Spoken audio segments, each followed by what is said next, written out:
Being an actor on The Walking Dead was a tough gig, and not just because you could be killed off at any time.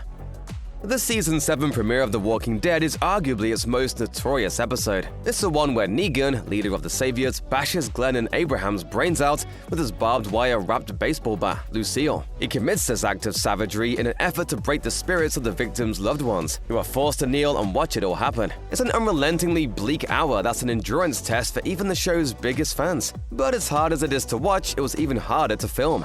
Oh, look at that! Taking it like a champ! The actors spent a total of 6 nights kneeling on the ground in the woods, 2 nights for the Season 6 finale, and 4 more for the Season 7 premiere. In an interview with GQ, Stephen Yeun, who played Glenn, recalled shooting the emotionally draining episode, saying, "Just on your knees on the gravel, pretending and believing that you're about to die. It was gnarly." But even though it was Yeun's character whose eyeball popped out of his skull, he said Andrew Lincoln made the biggest sacrifice, because we saw the events unfold through the eyes of Rick Grimes. Not only that, much of the episode is just him and Negan. As Yeun said, "You're asking Andrew Lincoln to basically spend 10 days in a hole of despair and he did it." Which one of you pricks is the leader? It's this one. He's the guy. It was physically and emotionally painful for the rest of the cast too. Lauren Cohan, who played Glenn's wife Maggie, said filming Glenn's death was the hardest thing she's ever had to do as an actor. Negan is the ultimate antagonist of The Walking Dead, and Jeffrey Dean Morgan proved to be more than up to the task. But that doesn't mean his job was easy. When I sent my people to kill your people for killing my people, you killed more of my people. Embodying Negan's cruelty took a toll on him, to the point where he seriously considered quitting. Whether they were playing the good guy or the villain, their brutal power struggle was equally emotionally draining for both Morgan and Andrew Lincoln. Fortunately for fans, they persevered, and although the result is difficult to watch, the quality of both actors' work is undeniable. Morgan shared that he found a way to make peace with playing a vile character like Negan by attempting to empathize with him, even going so far as to find him somewhat endearing. And it clearly worked, because Morgan has opted to sacrifice his mental tranquility at least one more time. He returns as Negan in the spin-off series, The Walking Dead: Dead City. The Walking Dead is filmed outside, in the summer in Georgia. At the height of summer, it's muggy 90% of the time in Sonoya, the show's base of operations. It's a kind of humidity that saps your energy even if you're wearing shorts and a t-shirt. And performers on The Walking Dead are wearing heavy cargo pants, flannels, leather, and prosthetic makeup. Stephen Yeun blacked out during his first day on set because he had to do several takes sprinting on an empty stomach. I remember just dripping with sweat and everybody seeing the rushes apparently, and it just looked like we were in a shower. No actors had it worse than those who played the skin suit wearing Whisperers. They had to wear what were basically rubber ski masks for long periods of time. Samantha Morton, who played Whisperer leader Alpha, said that the heat made her forget her lines, telling Insider, "When you're in the mask, your head gets so hot and it's really hard for your concentration. You kind of get a bit of brain fog because you get hot." Ryan Hurst, who played Alpha's hulking second-in-command Beta, had a costume pretty much designed to make him pass out. I am at your service, Frowny McTwo-Knives. He wore a Whisperer mask, his own big beard, a leather trench coat, and 2 more layers under that. And he kept the mask on between takes to stay in character. Unsurprisingly, he had to be hospitalized for heat exhaustion at one point.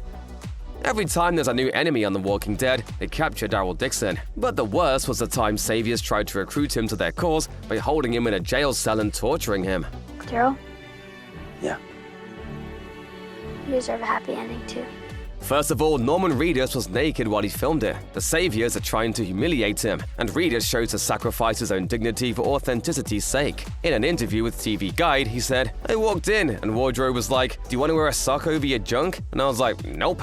It's kind of like watching a tennis match. I sat down naked in front of the whole camera crew, and everyone's head just moved to the right. It was like they were watching Wimbledon." Reedus doesn't only sacrifice his dignity, he sacrifices his body too. He once gave himself a black eye with his own crossbow. In Season 5, he cut his arm open while filming a scene in a barn. Reedus told The Wrap, "They said they actually saw my arm opening up and blood start coming out of my arm on camera." During a Season 6 scene, he cut his finger on broken glass while reaching into a vending machine, which prompted him to wonder to Entertainment Weekly, "Why am I always getting hurt? I get hurt all the time. I feel like I should have, like, football pads on at all times, even when I'm just walking around." Finally, while filming Season 11 under COVID protocols, he got stiff-armed by a zombie performer who was trying to keep his surgical mask out of the shot. But Reedus rolled with it, telling Express, "I finally got manhandled by the zombie."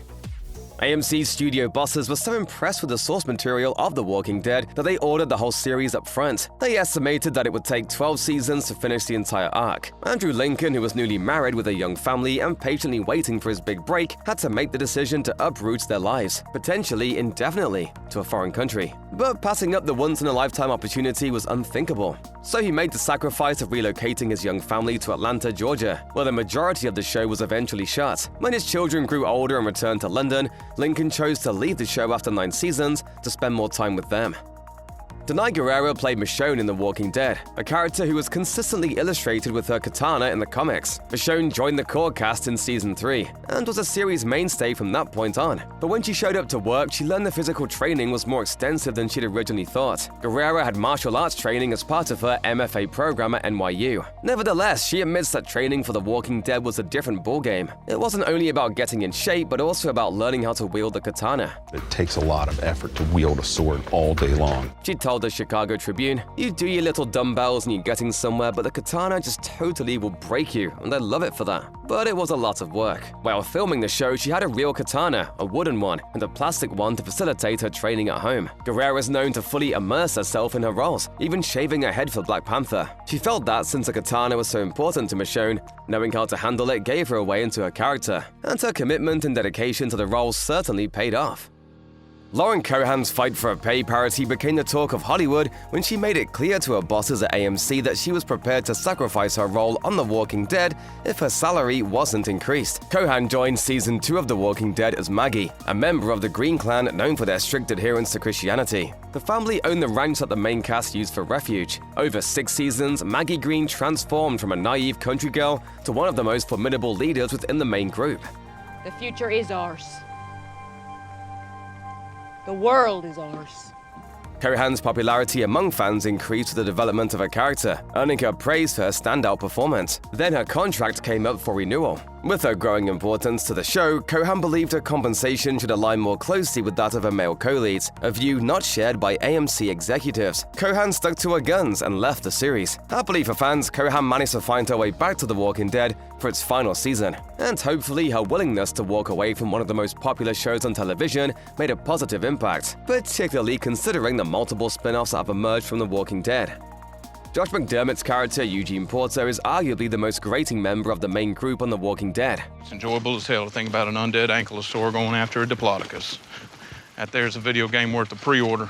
Eugene initially joins a gang with a lie, claiming to know the cure for the walker infestation. He's soon exposed as just another grifter, but gradually builds rapport with the group and proves himself to be useful. One way the creators made Eugene instantly unlikable was through his abysmal fashion sense. Eugene is always seen wearing hiking boots, cargo shorts, and committing perhaps the most cardinal fashion sin of all, rocking a mullet in the 21st century. It's Hollywood, so fans didn't expect the mullet to be real, but McDermott actually sacrificed his vanity for Eugene's signature style. He hated it, but as a stand-up comedian, he found a way to maintain a sense of humor about the whole situation. McDermott confessed that later on he actually enjoyed looking ridiculous on TV.